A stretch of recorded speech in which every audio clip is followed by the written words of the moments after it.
अघोरी और चंद्रमुखी की आत्मा का बदला। रात का समय था।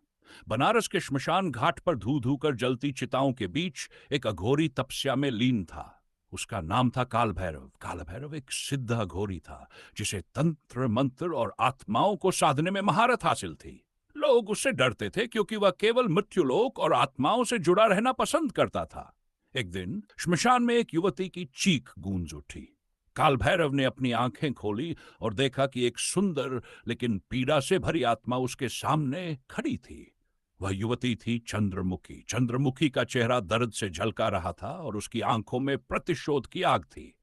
चंद्रमुखी ने काल भैरव से कहा, मैं इस संसार में भटक रही हूं क्योंकि मेरी हत्या मेरे ही परिवार ने की थी। मेरी संपत्ति और धन के लालच में उन्होंने मुझे जहर दे दिया। अब मेरी आत्मा को मुक्ति चाहिए, लेकिन उससे पहले मैं उनसे बदला लेना चाहती हूं। काल भैरव ने उसकी बात सुनी और कहा, आत्माओं के नियम हैं। यदि मैं तुम्हारी मदद करता हूं तो यह मेरी शक्ति का दुरुपयोग होगा, लेकिन तुम्हारी पीड़ा देखकर मैं तुम्हारा साथ दूंगा। उस रात काल भैरव ने अपने तंत्र मंत्र का सहारा लिया और चंद्रमुखी की आत्मा को और शक्तिशाली बना दिया। अब चंद्रमुखी उन लोगों के पास गई जिन्होंने उसे मारा था। एक एक करके उसने उसने अपने परिवार के उन लोगों को डराना शुरू कर दिया। पहले उसके चाचा को उसके सपनों में दिखाई देकर उसकी नींद छीन ली। फिर उसके भाई के ऊपर साया बनकर उसे पागल कर दिया। धीरे धीरे हर कोई उसकी सच्चाई समझने लगा। लेकिन कहानी यहां खत्म नहीं हुई।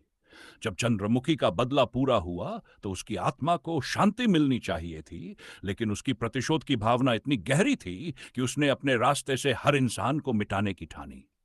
यह देखकर काल भैरव को एहसास हुआ कि उसने एक गलती की है। उसने अपनी सिद्धियों से चंद्रमुखी को रोकने की कोशिश की। श्मशान में एक भयंकर लड़ाई हुई, चंद्रमुखी की आत्मा और अघोरी के तंत्र मंत्र के बीच।